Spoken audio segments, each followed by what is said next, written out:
BC 4년경 어떤 한 6월절에 유대인들이 예루살렘에서 큰 봉기를 일으켰습니다. 헤롯 대왕이 죽고 그 아들 아켈라오가 다스리던 유대 남부 지역에서 유대 시민들이 아켈라오에게 여러 가지를 주장합니다. 이제 정권이 바뀌었으니 지금 우리 백성들에게 걷고 있는 세금을 좀 감면해 주십시오. 그리고 관세를 좀 철폐해 주고 그리고 헤롯 대왕 때 잡혔던 정치범들을 석방해 주라. 그리고 그동안 헤롯이 했던 그 무리한 사업 계획들을 좀 중단시켜 줘라 라고 하는 데모를 일으켰습니다. 그들이 주장하는 것이 현대 사회와 그리 다르지 않은 모습을 보였습니다. 그리고 또 특별히 대제사장을 퇴위시켜라 라고 했습니다. 대제사장은 그 당시에 헤롯에게 뇌물을 주고 대제사장으로 임명이 되어서 유대인들에게 많은 해를 가하던 그런 사람이었습니다. 그래서 대제사장을 바꾸어주고 세금을 감면해주고 관세를 철폐하고 그리고 정치범을 석방하고 그리고 무리한 공사들을 관급 공사들을 다 중단시켜라 라는 요구였습니다. 이게 아켈라오를 향한 요구이기도 했지만 이것은 로마를 향한 그런 또 요구이기도 했었지요. 군중들이 일어나자 아켈라오는 군사들을 동원해서 그 군중들을 무력으로 진압하기 시작했습니다. 성난 군중들이 돌을 던지기 시작했지요. 그러자 이제 무력으로 그들을 제압하기 시작했습니다. 그러자 거기 모였던 사람들이 이제 흩어졌습니다. 흩어져서 그 무리들 중에 갈릴리 쪽으로 올라간 사람 중에 그 갈릴리 유다라는 사람이 있었습니다. 이 유다가 그 갈릴리 지역으로 올라가다가 세포리스라는 어떤 한 도시를 점령해서 그곳을 점령하게 되었습니다. 헤롯의 무기고를 털어서 그 무기들을 빼앗아 무장을 하고는 이 로마에 대해서 대항하기 시작한 것이지요. 이 일로 인해서 아켈라오는 로마에 소환을 당합니다. 그리고 고을 지방으로 유배를 당하고 그 지역은 이제 다른 총독이 다스리게 되어지는 것이죠.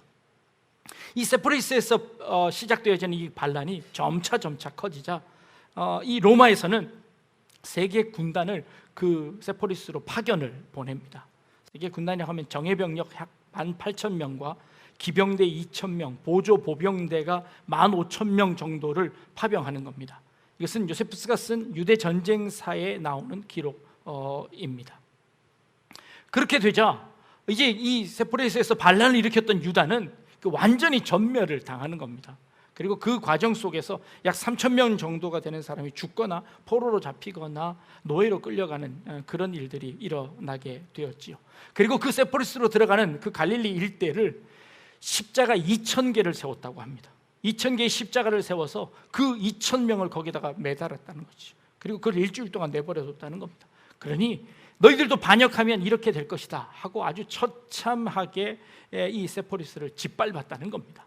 근데 이 세포리스가 어디랑 가까운 갈릴리하고 별로 떨어져 있지 않습니다. 나사렛하고도 별로 떨어져 있지 않습니다.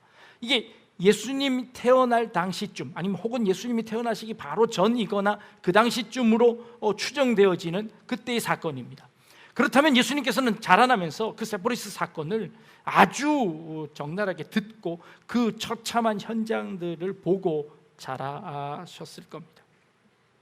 갈릴리 지역이 바로 그런 지역이었습니다. 그뿐만 아니라 유대 지역에서는 그것 말고도 여러 반란들이 함께 일어났습니다. 나중에 한 26년쯤, 한 30년쯤 지나서 빌라도가 부임한 때였습니다. AD 26년에서 27년경인데요. 빌라도가 물을 끌어들이는 수로 공사를 하는데 그만 돈이 조금 부족했나 봅니다.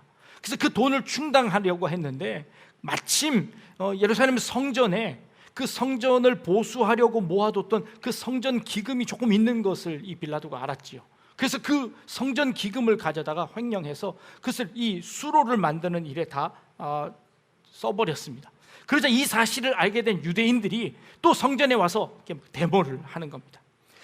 이 빌라도 총독은요, 그 전에 역사적인 사건들을 압니다. 아켈라오가 그렇게 무자비하게 백성들을 진압했다가 숙청을 당한 것을 사실을 알지요. 그래서 이 빌라도는 어떻게 꾀를 내었냐 하면 로마 군인들에게 유대인 복장을 하고 그 시위를 하는 군중 속으로 집어넣었습니다. 그리고는 그 옷 속에다가 아주 커다란 몽둥이들을 들고 가서 그 시위가 일어날 때 그 옆에 있는 그 유대인들을 다 몽둥이로 처벌하도록 그렇게 했지요. 그래서 시위가 일어날 때 자체적으로 폭력이 일어나서 스스로 무너진 것으로 해결해 버렸지만 실제로는 로마 군인들이 그 시위들을 다 해산해 버렸던 겁니다. 이렇게 유대인들이 끊임없이 로마를 향하여서 항거했고 그 로마를 향하여서 폭력 시위들을 해왔던 것이지요. 그런데 그 폭력 시위를 일으키려고 했던 그 주둔지가 어디였냐면 대부분 갈릴리 지역이었다는 겁니다. 왜냐하면 예루살렘으로부터 좀 떨어져 있었고 로마 군인들로서도 조금 떨어져 있어서 그곳의 세력을 모으기가 좋았을 뿐만 아니라 그 갈릴리 지역에는 정치범들이나 아니면 그 민족주의자들이 그곳에 많이 와서 살고 있었기 때문에 그 갈릴리 지역의 사람들의 마음을 요동시켜서 다시 힘을 얻는 그런 지역으로 갈릴리가 쓰여졌다는 것이죠.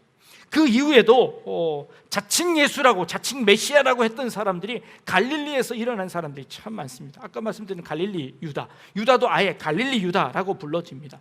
헤롯의 노예였던 시몬이라는 사람도 있습니다. 헤롯의 노예로 있다가 이 시몬이 탈출하고 나와서는 사람들을 모으기 시작했습니다. 갈릴리에서 사람을 모았지요. 이 시몬은요, 요세푸스에 의하면 키가 아주 컸었고 아주 잘생겼어서 연설을 잘해서 많은 사람들이 그를 지도자로 칭송을 했다는 겁니다.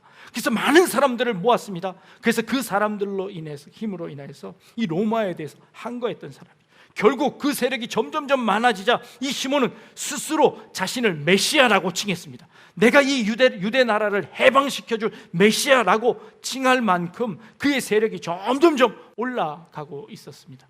그러나 결국 로마에 의해서 그도 실패하고 죽고 말았죠. 그 다음에 유대에 아스롱게스라는 사람이 있었습니다. 이 사람은 원래 목동이었는데요, 이 사람도 역시 겉보기에 아주 유능한 사람이었고 잘생겼고 키도 컸습니다.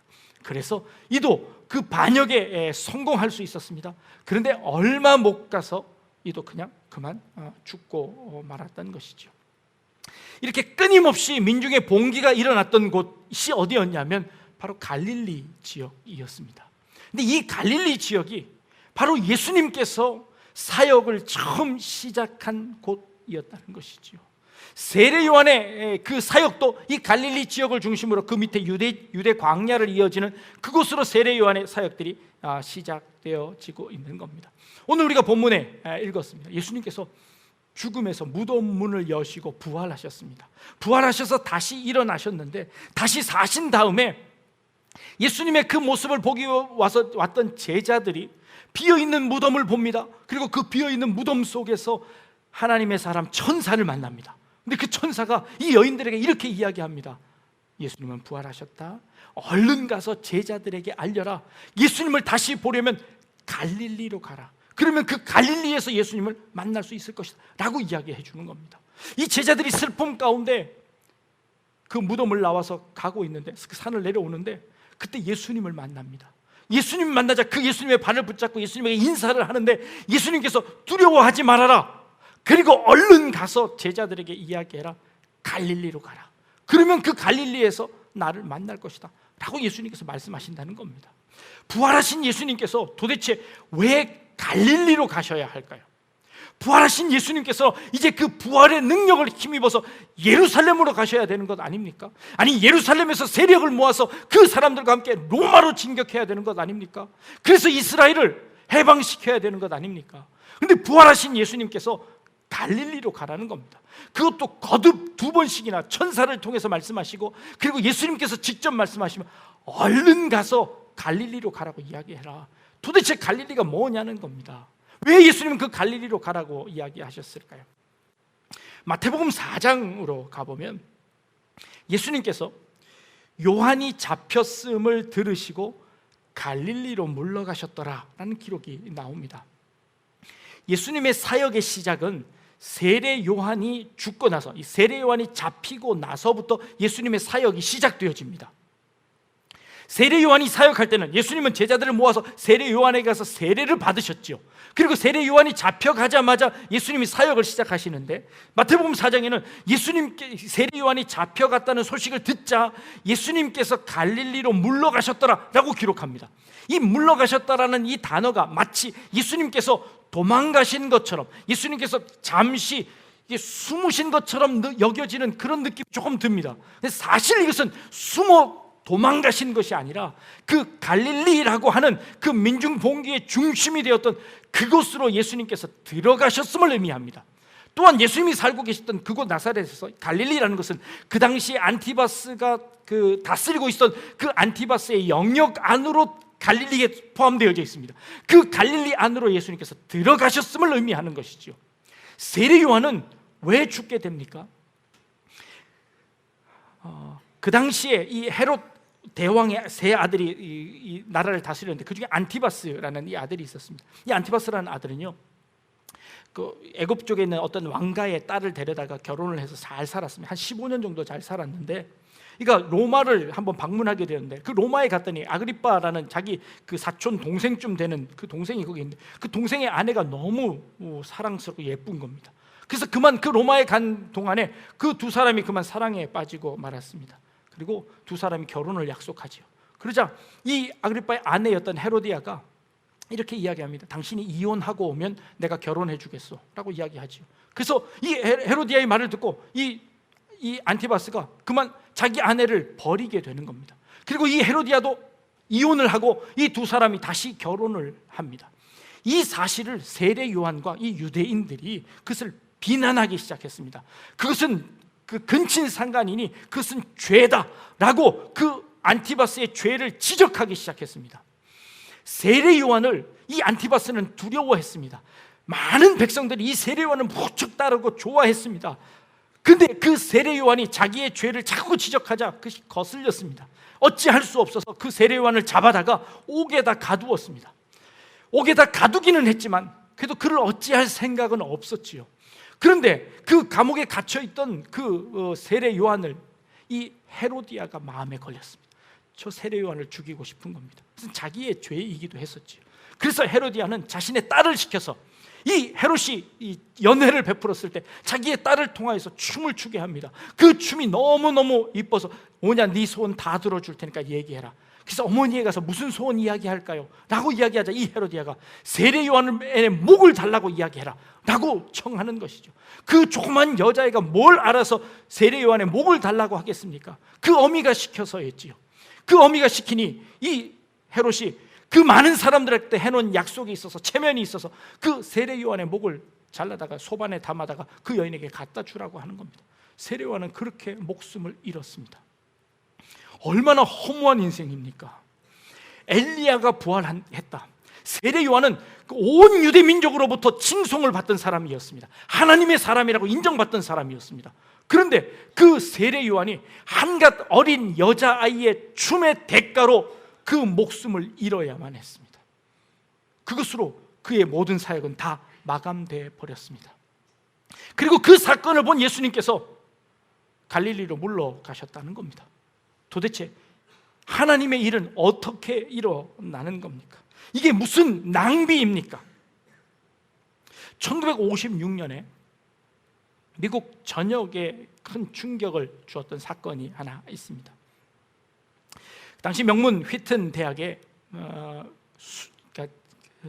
수석으로 졸업한 짐 엘리엇이라는 청년이 있었습니다. 이 청년은 글도 잘 썼고 또 연설가였고 교사였고 그리고 아주 뛰어나서 그 대학을 수석으로 졸업한 사람이었습니다. 그런데 그가 졸업하고 나서 곧바로 선교사로 지원을 합니다. 미국은 많은 사람들이 복음을 듣고 있는데 아직 남미 쪽에는 복음을 전혀 들어보지 못한 사람들이 많다는 겁니다. 그래서 그쪽에 가서 복음을 전해야 되겠다라고 생각을 하고 그의 친구 5명과 함께 이 남미로 떠나게 됩니다. 특별히 거기 그 중에서 에콰도르로 가게 되는데, 에콰도르 중에서 아우카족이라는 아주 난폭하게 이를 데 없는 그 아우카족에게 복음을 전하기로 하는 겁니다. 경비행기를 통하여서 그 아우카족을 발견합니다. 그리고 그 아우카족이 살고 있는 그 위를 선회하면서 선물을 비행기에서 떨어뜨립니다. 그리고 그들의 동태를 살피는 것이죠. 그리고 그 다음날 가보았더니 그 선물들이 다 풀어져 있고 그 선물들을 다 가져갔더라는 겁니다. 아, 저들이 저 선물을 참 좋아하는구나. 그래서 그 다음날도 가서 선물을 떨어뜨리고 며칠 동안 선물을 떨어뜨려서 그들과 친하게 되었습니다. 그리고는 해변가에 비행기를 한 날은 착륙을 시켰지요. 그리고 그들과 접촉을 시도한 겁니다. 그런데요, 그 다음 날이 되었는데도 불구하고 그들과 연락이 끊어지는 겁니다. 선교부에서 다른 비행기를 통해서 그걸 가보니 그 비행기 옆에 그 5명의 청년들이 모두 다 죽어 있더라는 것이죠. 창과 도끼에 찔려서 잔인하게 살해되었더라는 겁니다. 그 시신을 수습했는데 보니까 그 주머니에 권총이 들어있더라는 겁니다. 자신을 보호할 수 있는 권총이 있었음에도 불구하고 그 권총을 그들에게 쏘지 않고 그들은 그 창과 도끼에 맞아서 그만 다 죽고 말았습니다. 이 사실이 미국 전역에 알려지게 되었습니다.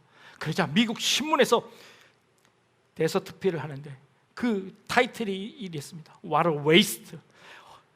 어찌 이렇게 쓸데없는 낭비를 하고 있는가 라는 제목이었습니다. 그들은 수재였습니다. 인재였습니다. 그들이 국가를 위해서 얼마나 많은 일을 할 수 있을 터인데 이제 대학을 졸업하고 그 인재들을 이렇게 쓸데없이 잃어버릴 수가 있느냐, 이것은 낭비다라고 이야기하며 신문 기사에서 그들의 죽음에 대해서 그렇게 대서특필을 했습니다. 그런데요, 그것이 과연 낭비였을까요? 그 이야기를 듣고 자신의 남편을 잃어버렸던 그 아내들이요, 1, 2년 동안에 간호사 교육을 받습니다. 그리고 그 남편이 죽었던 그 아우카족을 찾아가는 겁니다. 그리고 그 아우카족에게 이 여인들이 접근합니다. 그런데 이 아우카족들은요, 굉장히 난폭한데 남자들에 대해서는 그렇게 폭력적이지만 여자에게 폭력을 대하는 것은 비겁한 행위라고 생각해서 전혀 여자들에게는 폭력을 행사하지 않던 부족이었다는 것이죠. 전혀 모르고 죽음을 각오하고 이 아내들이 그 길을 나간 겁니다. 그랬더니요, 그들이 그 여인들을 받아들였습니다. 그리고 한 5년 동안 그들과 함께 먹고 그곳에 살면서 그들을 도와주는 일들을 했습니다.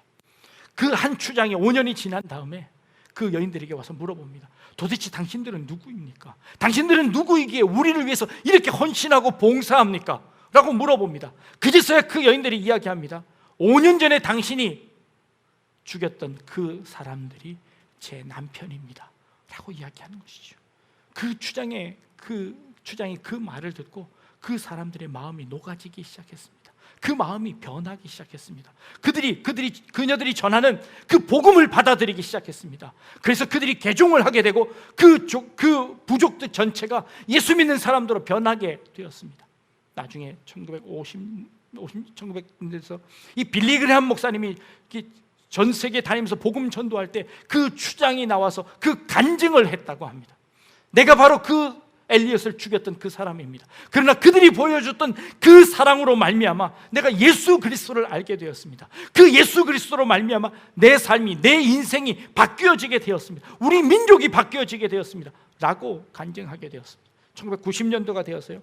그 부족의 언어로 성경이 다 번역되어서 그 신약 성경을 봉헌하는 예배를 드렸습니다. 그 봉헌하는 예배를 드릴 때 그 성경을 읽었던 사람 중에 한 사람이 내가 그 5명을 죽인 사람 중에 한 사람이었습니다 라고 간증하는 일들이 일어나게 되었다는 겁니다.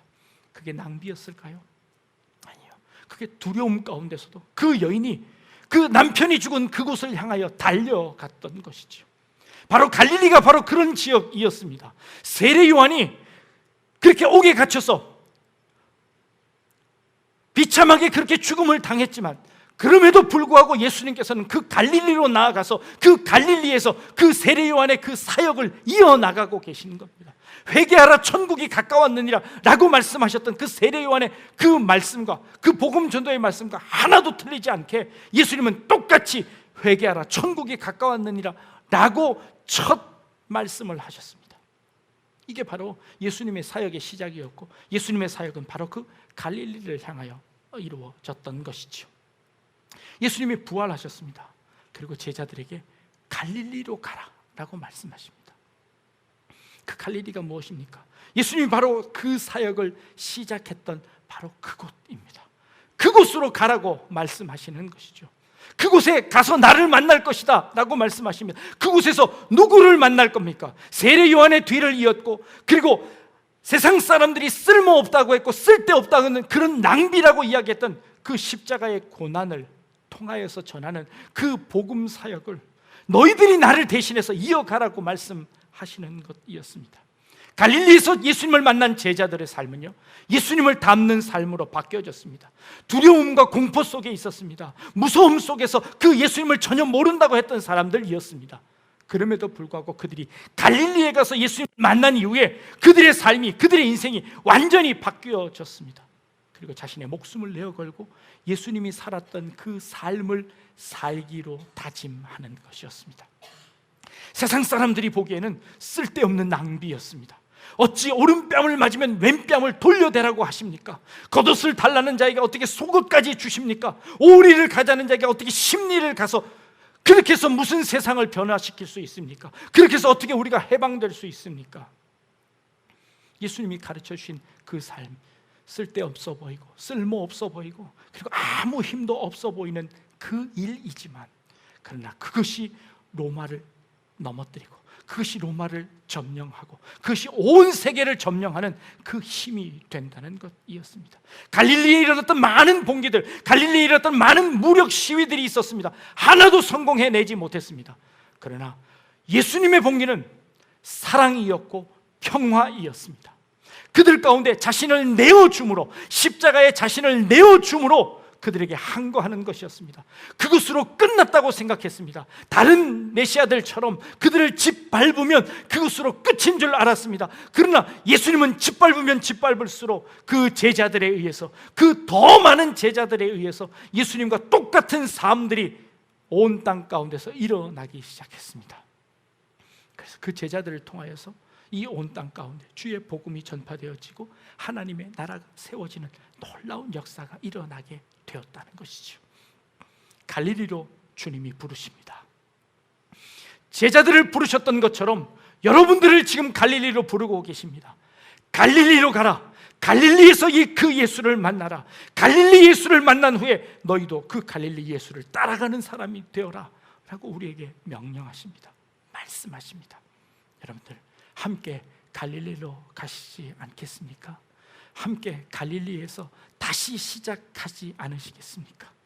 예수님이 걸어가셨던 그 걸음 한 걸음 한 걸음 우리 배우며 익히며 따라가서 이 온 땅 가운데 하나님의 나라가 세워지는 그날을 바라보며, 세상 사람들이 보기에 힘없어 보이고 아무 쓸데없는 낭비처럼 보이지만, 그러나 우리는 하나님의 나라를 기대하며 하나님의 방법을 기대하며 하나님의 열심을 기대하며 그 길을 나아갈 수 있는 저와 여러분 되실 수 있기를 주님의 이름으로 축복합니다.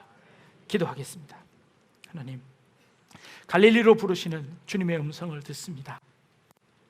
아무 힘 없어 보이고 쓸모없는 낭비처럼 보일지 모르지만, 그러나 하나님의 방법임을, 그것이 세상을 이길 수 있는 힘임을 저희들이 깨닫게 하시고, 주님께서 우리에게 가르쳐 주신 그 삶대로, 주님께서 우리에게 모범을 보여주신 그 삶대로 살아나가는 우리 귀한 성도님들 다 되어질 수 있도록 주님 인도하여 주옵소서. 감사드리며 예수님의 이름으로 기도합니다. 아멘.